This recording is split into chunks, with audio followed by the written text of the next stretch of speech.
하박국은 선지자 중에서 아주 독특한 사람입니다. 대부분의 선지자들은 하나님의 말씀을 백성들에게 전달을 하였습니다. 그런데 하박국은 반대입니다. 하나님께 따졌습니다. 하나님, 왜 악인들이 이렇게 득세를 합니까? 하나님, 제가 기도하는데 왜 응답해 주시지 않습니까? 라는 항의를 1장에서 합니다. 그리고 2장에서는 하나님이 대답하시죠. 그리고 3장에서는 그 분위기가 바뀌어서 하박국이 하나님을 찬양합니다. 마음이 바뀌고 그의 고백이 달라지는 3장입니다.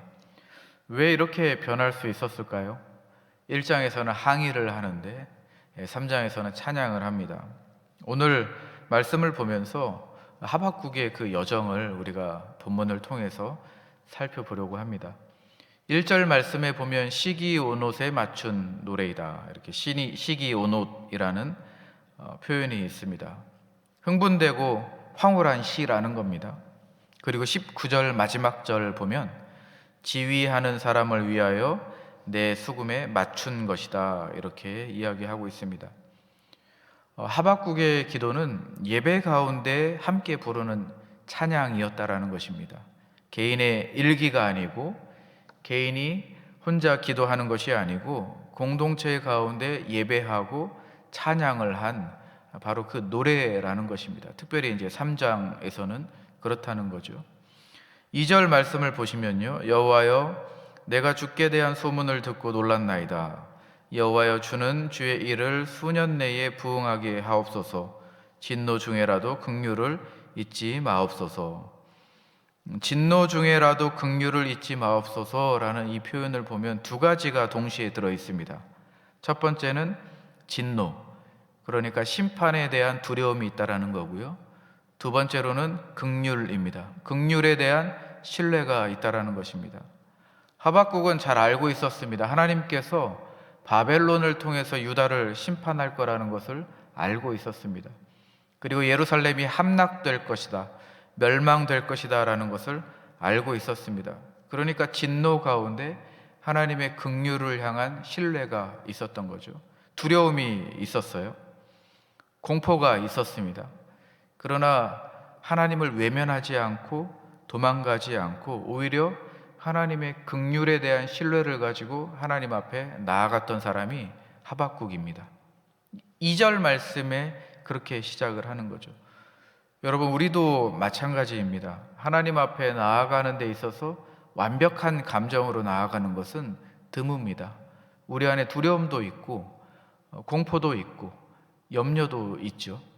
우리 안에 다른 부정적인 감정들도 있습니다. 그런데 중요한 것은 그러한 연약한 감정을 가지고 하나님 앞에 나아가는 것이 중요하다라는 것입니다. 하박국도 그렇게 했습니다. 우리가 하박국을 따라서 우리가 찬양하고 기도한다고 하면 우리도 이 완벽하지 않은 상황 가운데, 이 마음 가운데 하나님 앞에 나아가는 것이 참 중요하다. 그런데 그 마음의 중심에 뭐가 있습니까? 긍휼을 향한, 하나님의 긍휼을 믿는 믿음과 신뢰가 있다라는 것이 이 중요한 마음입니다. 그 마음으로 오늘 하나님 앞에 나아가는 거죠. 3절부터 7절까지의 말씀을 보면 하박국이 하나님이 행하신 그 과거의 역사를 기억합니다. 우리 어제도 말씀드렸다시피 하나님이 무엇을 행하셨는지 그것을 기억할 때에 지금 내 상황에서 하나님에 대한 신뢰가 더 견고하게 붙들어지는 것이죠. 3절부터 7절까지 말씀을 보면 홍해를 가르시고 출애굽을 인도하시고 광야를 이끄시고 가나안 앞에서 그의 백성들을 보호하시는 하나님의 그 과거의 역사를 기억하여서 이 현재로 하나님의 그 신실하심을 가지고 오는 겁니다. 여러분, 세상에서도 이런 말이 있죠. 바른 역사관, 바르게 역사관이 있으면 미래가 보장된다라는 것입니다. 역사에 대해서 내가 바르게 할 때에 미래에 대해서 열려 있다라는 것입니다. 성경의 곳곳에 보면 하나님에 대해서, 이 상황에 대해서 이야기할 때에 구약에서도 그렇고 신약에서도 그렇고 하나님이 과거에 어떤 일을 행하셨는지를 기억하는 그 구절들이 참 많이 있습니다. 하나님이 이런 일을 행하셨고, 하나님이 이렇게 과거에 역사하셨고, 하나님이 신실하시게 그 과거에서 우리의 조상들을 향하여서 이렇게 행해 주셨습니다라는 것을 현재로 끄집어 옵니다.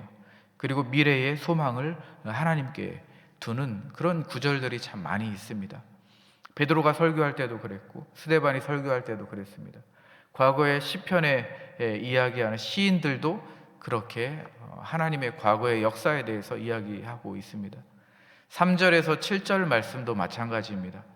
우리가 하나님의 긍휼에 대한 그 신뢰를 붙들기 위해서는 과거에 우리 조상들에게 하나님이 어떤 구원의 역사를 베풀어 주셨는지, 그리고 신실하시게 하나님께서 어떻게 보호하여 주시고 지켜주셨는지를 기억할 때에 지금 이 현재를 버틸 수 있고 미래의 소망을 둘 수 있다는 것이죠. 그것이 3절에서 7절 말씀입니다. 하박국이 이렇게 하나님의 그 신실하심을 현재로 가지고 왔을 때에 그 다음 단계로 나아갈 수 있는 것입니다. 8절에서 15절 말씀을 보면 이 찬양의 절정입니다. 하나님이 자연을 주관하고 계신다라는 이 찬양의 절정이 8절에서 15절까지 나와 있는데요, 강들이 갈라지고 산들이 떨고 바다가 물러간다고 합니다.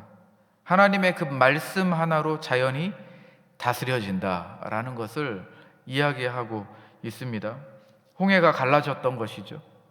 그리고 요단강이 멈췄던 것이죠. 성벽이 무너졌던 것이죠.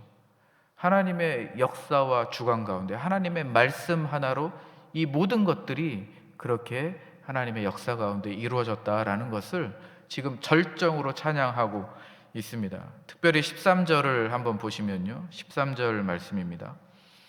주께서 주의 백성을 구원하시려고 기름 부음 받은 자를 구원하시려고 나오사 악인의 집에 머리를 치시며 그 기초를 바닥까지 드러내셨나이다. 여러분, 하박국의 고백인데요, 자기도 모르는 사이에 기름 부음 받은 자라는 메시아를 언급하게 되었습니다. 자신도 모르는 거예요. 그러나 하나님의 그 구원의 역사의 그 끝에 메시아가 있습니다. 자기도 모르게 그렇게 고백하는 겁니다. 이 하나님의 역사의 끝에 예수님이 계시고 메시아가 계시다라는 것이죠. 그래서 이 부분까지 말씀을 보면서 존 파이퍼 목사님은 어떻게 말씀을 하셨냐면, 우리가 과거에 행하시는 그 일들을 기억하는 것, 이 하나님의 역사를 기억하고 공부하는 것은 단순하게 역사 공부하는 것이 아니라 현재의 이 고통 가운데 하나님의 신실하심을 붙드는 믿음의 행위이다라고 존 파이퍼 목사님께서 그렇게 이야기하셨습니다. 우리도 마찬가지입니다.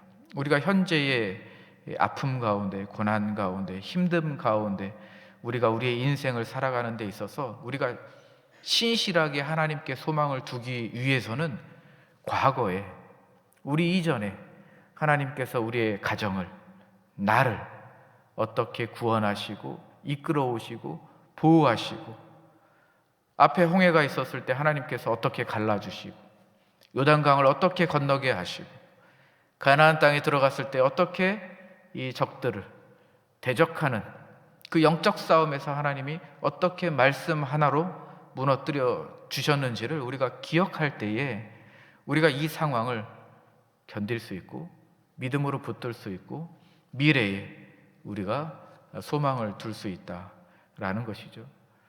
오늘 하루도 우리가 살아갈 때에 하나님께서 어떻게 우리를 위해서 일하시고 신실하게 우리를 보호하시고 지켜주셨는지를 기억해 내시기를 간절히 원합니다. 그때에 우리에게 소망이 있고 우리가 지금을 견딜 수 있고 버틸 수 있고 우리가 십자가의 길을 굳건하게 걸어갈 수 있는 줄로 믿습니다. 우리가 이제는 15절 그 뒷부분에 보면 우리가 아주 잘 아는 말씀들이 있죠. 하박국이 이제 변하는 겁니다. 찬양하는 거예요. 너무 놀라운 찬양을 합니다. 이유가 있어요. 우리 생각에는 찬양할 이유가 없어 보이는데 그렇게 찬양합니다. 우리 말씀을 보면요, 17절과 17절과 18절 말씀 우리가 아주 중요하니까, 그리고 유명하죠. 이 말씀을 한번 같이 읽어보겠습니다. 17절, 18절 말씀입니다. 시작.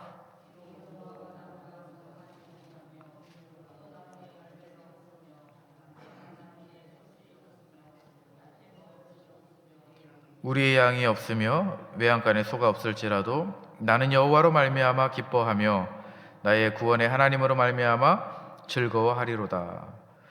네, 그 앞절 16절 말씀을 보면요, 하박국의 몸 상태가 나옵니다. 내가 들었으므로 내 창자가 떨렸대요. 목소리로 말미암아 내 입술이 떨렸습니다. 지금 아직까지 공포가 있습니다. 떨림이 있어요. 바벨론 군대가 지금 온다라는 것을 잘 알고 있습니다. 예루살렘이 함락될 것이라는 것을 알고 있어요. 지금 몸으로 느끼고 있습니다. 살갗으로 느끼고 있어요. 그래서 몸이 지금 떨리고 창자가 떨리고 있는 겁니다. 17절 말씀은 최악의 상황을 나열하고 있죠. 무화과도 없고 포도 열매도 없고 감람나무, 올리브도 없고 밭에서 아무것도 나지 않고 양도 없고 소도 없어요. 고대 이스라엘 이 농경 사회에서 지금 이 묘사는 생존 자체가 불가능하다라는 것입니다. 경제가 붕괴되고 식량이 고갈되고 삶의 기반이 완전히 지금 사라지는 그 상태라는 것이에요. 18절에 하박국이 이렇게 고백하죠. 그럼에도 불구하고 나는 여호와로 말미암아 기뻐하겠습니다. 그럼에도 불구하고 나는 여호와로 말미암아 기뻐하겠습니다. 삶의 기반이 다 무너지는 그 상황 가운데 그럼에도 불구하고 아무것도 먹을 것이 없는 그 경제가 붕괴된 상황에서도 그럼에도 불구하고 여호와로 말미암아 기뻐하겠습니다. 팔머 로버슨이라는 학자는 성경 전체를 보았을 때에 가장 아름다운 순종의 정신이 여기에 담아있다라고 이야기합니다. 아무것도 없는데, 모든 것이 사라졌는데, 몸이 떨리는 공포 가운데에서도 그럼에도 불구하고 나는 여호와로 말미암아 기뻐하겠다라는 이 고백과 찬양이 성경 전체를 통틀어서 가장 아름다운 순종의 정신이 담겨 있다, 이렇게 평가를 하고 있습니다. 하박국의 기쁨은 상황에서 나오는 것이 아니었습니다. 내 상황이 어떠하든지 간에 거기에 기쁨의 근원이 있는 것이 아니라 하박국의 이 기쁨은 하나님 자신으로부터 나왔습니다. 상황이 바뀌어도 하나님은 바뀌지 않기 때문이죠. 하나님의 그 존재 자체만으로 기쁨을 가지고 온다고 하면 내 상황이 무너져도 기쁨이 없어지지 않는다라는 것입니다. 19절 말씀을 보십시오. 주 여호와는 나의 힘이시라. 나의 발을 사슴의 발과 같게 하사 나를 나의 높은 곳으로 다니게 하시리로다. 사슴은 가파른 산길을 가볍게 뛰어다닙니다. 가장 험한 지형에서 가장 자유로운 동물이 바로 사슴이죠. 사슴을 비유로 해서 지금 자기를 다시 한번 하나님 앞에 올려드리는 것입니다. 하나님만이 나의 힘입니다. 내가 이런 험악하고 험지, 높은 지형을 내가 다닐지라도 하나님이 나의 힘이 되시기 때문에 내가 자유롭게 발을 헛디지지 않고 자유롭게 다닐 수 있습니다 라는 고백을 지금 하박국이 하는 겁니다. 여러분, 우리에게도 이런 하박국의 고백이 있기를 간절히 축복합니다. 내가 가진 것이 없어도, 내 상황이 여의치 않아도, 내가 내세울 것이 없어도, 내 상황이 수시로 변할지라도 하나님은 변하시지 않기 때문에 나에게 오는 이 기쁨이 하나님으로부터 오는 것이죠. 하나님이 나의 힘이 되시기 때문에 내가 이 험지를 다닐지라도 내가 발을 헛디디지 않는 것이죠. 내가 위험한 지형을 다닐지라도 내가 자유롭게 다닐 수 있는 것입니다. 왜 그렇습니까? 하나님이 나의 기쁨의 원천이시고 하나님이 나의 힘이 되어 주시기 때문입니다. 그래서 우리도 하박국과 같이 그럼에도 불구하고 나는 여호와로 말미암아 기뻐할 수 있습니다 라는 고백이 나올 수 있는 것입니다. 여러분, 이 하박국의 고백은 완전하게 예수님의 그 기도, 겟셋만의 기도에서 완성이 됩니다. 예수님도 공포가 있었고 떨림이 있었습니다. 십자가 앞에서 우리 인간의 몸으로 입고 오신 예수님께서도 두려움이 있죠. 할 수만 있다면 이 잔에서 비껴가게 해주십시오. 예수님도 그렇게 기도하셨습니다. 그러나 예수님도 가장 아름다운 순종을 하셨죠.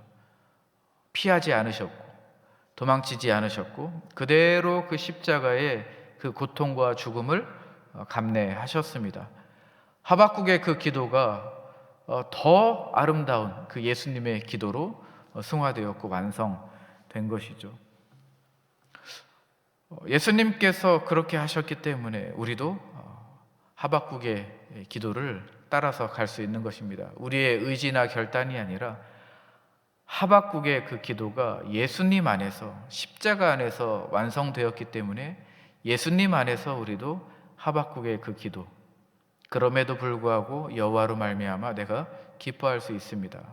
예수님께서 십자가에서 우리를 위해서 기다려주시고 자기를 기꺼이 버리시고 자기의 모든 것을 포기하신 그 아름다운 아주 최고의 그 순종이 있었기 때문에 우리도 기뻐할 수 있고 즐거워할 수 있고 여호와만이 힘이 되어 주시는 줄로 믿습니다라고 우리가 고백할 수 있는 것입니다.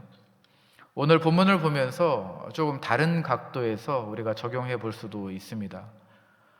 우리가 선교적 관점에서 이 본문을 적용해 볼 때에 이런 질문을 할 수가 있겠죠. 왜 하나님은 이 세상의 고통과 손실을 허락하십니까? 왜 우리의 손실, 경제적 손실, 관계의 손실, 이 상황 가운데 손실을, 고통을 허락하십니까? 라는 질문을 우리도 하박국처럼 할 수가 있습니다. 무화과 나무가 무성하고 포도 열매가 풍성하고 소가 있고 양이 있다면 우리는 누구나 찬양할 수 있습니다. 그런 상황에서는 누구나 찬양할 수 있죠. 그러나 모든 것이 사라진 다음에 그럼에도 불구하고 여호와로 말미암아 내가 기뻐한다라는 찬양은 아무나 할 수 없는 것입니다. 그러나 우리 입술 가운데 그러한 찬양이 있을 때에 이 모든 것보다 가장 귀한 것이 바로 십자가고 예수님이십니다 라는 것을 십자가의 세상에 증언하는 것입니다. 그것이 증거자가 되는 것이죠. 우리가 선교적 관점에서 볼 때에 하나님 왜 우리에게 손실과 고통을 주시고 허락하십니까? 여기에 대한 대답은 우리의 손실이 복음의 증거가 되기 때문입니다. 여러분, 세상 사람들이 한번 우리의 상황을 본다고 해보십시오. 우리가 풍성할 때에 찬양하는 것과 아무것도 가진 것이 없는데 여호와로 말미암아 기뻐하는 우리의 모습을 볼 때에 세상 사람들이 주님만이 힘이시구나, 주님만이 소망이 되시는구나, 주님 안에서 기쁨과 즐거움이 있구나라는 것을 우리를 통해서 보지 않겠습니까? 우리를 통해서 예수님을 보지 않겠습니까? 우리를 통해서 그렇게 선교가 이루어지지 않겠습니까? 우리의 손실, 내가 가진 것이 없지만 나의 찬양을 통해서 그 세상에 예수님을 모르는 사람들이 우리를 보고 복음을 들을 수 있지 않겠습니까? 오늘 이 본문을 다른 각도에서 보면 우리의 이 찬양과 우리의 이 감사의 기쁨과 기쁨의 이 진정한 고백이 선교가 되고 전도가 된다라는 것이죠. 말씀을 마무리하겠습니다. 하박국 1장에서는 이렇게 시작하죠. 하나님 왜 응답하지 않습니까? 절규입니다. 3장 말씀에 보니까 나는 여호와로 말미암아 기뻐하리로다, 찬양으로 바뀌었습니다. 무엇이 그를 변화시켰냐면 하나님이 그를 변화시킨 거죠. 바벨론 군대가 몰려오지만, 예루살렘이 함락되지만 이 상황을 바라보는 그 시선, 삶의 그 방향이 하나님께 고정되었기 때문에 찬양이 나올 수 있는 것입니다. 하나님의 과거의 역사와 그 미래의 구원을 바라볼 수 있게 되었던 것이죠. 그러면 우리가 우리 스스로에게 질문할 수 있습니다. 우리의 시선은 어디에 있습니까? 내가 문제를 바라보고 있습니까? 내가 상황을 바라보고 있습니까? 수시로 변하고 있는 이 세상을 바라보고 있습니까? 아니면 세상이 무너져도 변하지 않는 하나님을 바라보고 있습니까? 하나님께 소망을 두고 있습니까? 하나님으로부터 기쁨을 얻어내고 있습니까? 하나님만이 나의 힘이 되십니까? 나의 시선이 어디로 고정되어 있습니까? 라는 질문을 우리 스스로에게 해볼 수 있습니다. 하박국은 오늘 우리에게 말합니다. 두려워도 괜찮습니다. 나처럼 두려워해도 괜찮습니다. 나처럼 몸이 떨려도 괜찮습니다. 나처럼 공포가 있어도 괜찮습니다. 나처럼 이 상황이 이해가 되지 않아도 괜찮습니다. 그러나 두려움과 떨림을 가지고 하나님 앞에 나아가십시오. 하나님이 행하신 일을 다시 한번 기억하십시오. 그리고 예수님께서 우리를 위하여서 십자가에서 자기를 포기하시고 견뎌내시고 지켜주시고 우리를 기다려주신 그 예수님을 기억하십시오. 그러면 나처럼 그럼에도 불구하고 여호와로 말미암아 내가 기뻐하리라라는 그 고백이 여러분들 입술 가운데 터져 나올 것입니다. 하박국이 우리를 향해서 그렇게 말씀을 통해서 들려주고 있습니다. 여러분, 이 여정을 걸어가시기를 축복합니다. 오늘 하루도 여호와로 말미암아 기뻐하시기를 축복합니다. 상황을 보지 마시고요, 문제를 보지 마시고 하나님을 보시고, 하나님만이 우리의 소망이시며 기쁨이시며 하나님만이 우리에게 안식을 주시고 평안을 주실 줄로 믿습니다. 하나님 붙들고 십자가 붙들고 오늘 하루도 승리하시기를 주님의 이름으로 축복합니다. 우리 합심해서 기도하겠습니다. 우리가 기도할 때에 우리가 바라봐야 할 것이 어디입니까? 고통이 아니고 고난이 아니고 십자가입니다. 예수님입니다. 예수님을 통해서 우리에게 기쁨이 있습니다. 우리가 아무것도 없을지라도, 무화과 나무가 무성하지 못할지라도 그럼에도 불구하고 우리가 여호와로 말미암아 기뻐할 수 있는 것이죠. 우리가 오늘 이 말씀 우리가 기억하면서 하나님 앞에 간절하게 나아가도록 하겠습니다. 주님의 이름 외치며 합심해서 기도하겠습니다.